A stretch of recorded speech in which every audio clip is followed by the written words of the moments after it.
If you're flipping homes, assigning contracts, or maybe you're investing in pre-sales, listen up. Listen up! There is yet another big change in BC real estate that could significantly impact your strategy. The new BC home flipping tax, effective January 1st, 2025, whether you like it or not. I'm Lisa Salt with Remax Vernon Salt Fowler. I'm a realtor here in the Okanagan Shuswap, and in this video, I'll break down exactly what this means for you as an investor, how it works, and what you can do to adapt. Let's talk first of all about what is the BC home flipping tax. Well, it's a brand new provincial tax designed to target short-term real estate transactions. So the tax is imposed under the Residential Property Short-Term Holding Profit Tax Act. That's quite a mouthful. Takes effect, again, like I said, January 1st, 2025.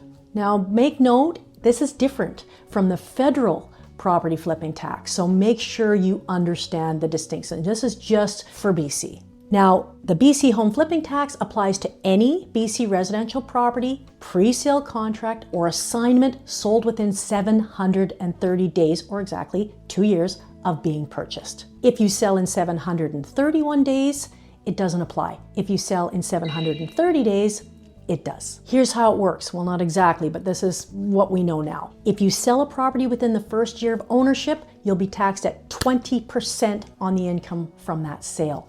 Then if you sell in year 2, the rate decreases incrementally until it's gone at 730 days. No one knows what that exactly looks like yet for that second year.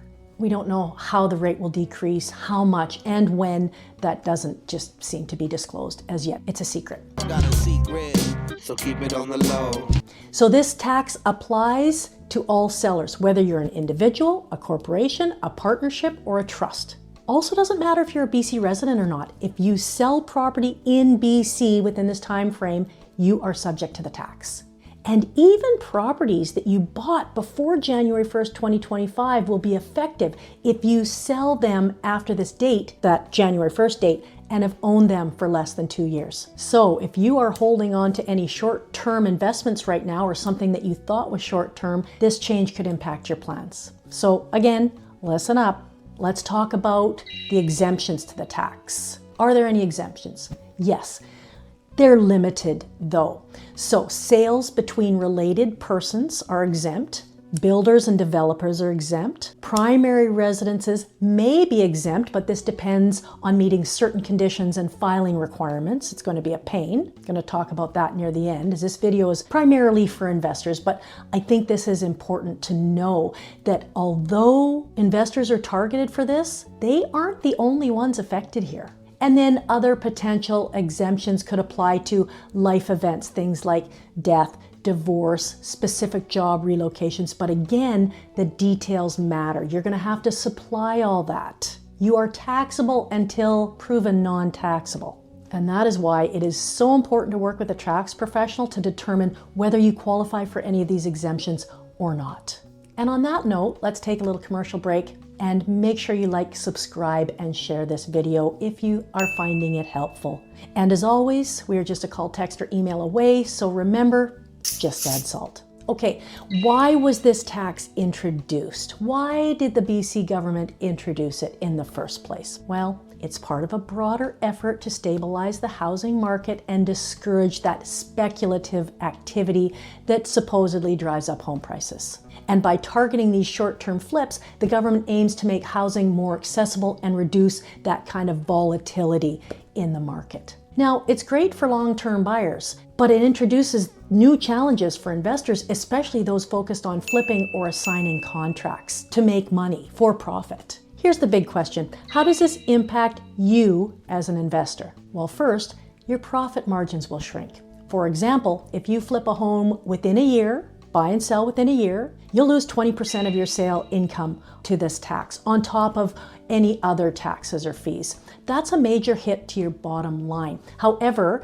you have to remember the tax is only on profit, so you can deduct a bunch of your expenses. When you purchase, there were fees to purchase. your home inspection, your legal fees, your property transfer tax that you also had the pleasure of providing to the BC government to put in their black hole of spending. Then when you own it, you may have done improvements to the property. You may have changed the kitchen out or the bathroom.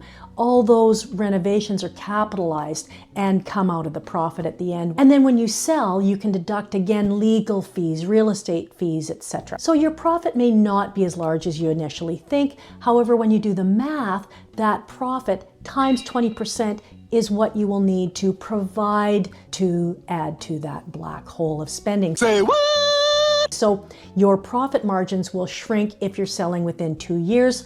Second thing, and I think even more importantly, your strategy may need to shift. Holding properties longer to avoid the tax, now that can tie up your capital. It's going to slow down potentially your investment cycles, but you won't have to pay the tax. So now you won't be flipping in 6 months. You would have to slow down, and your business model may have to be selling after 2 years instead of 6 months. So how can you as an investor adapt to this new tax? Let's look at a few of those strategies. The first one would be to hold properties longer. We talked about that. Instead of flipping within a year or 6 months, aim for 2 years or more. That eliminates the tax entirely. Life is good.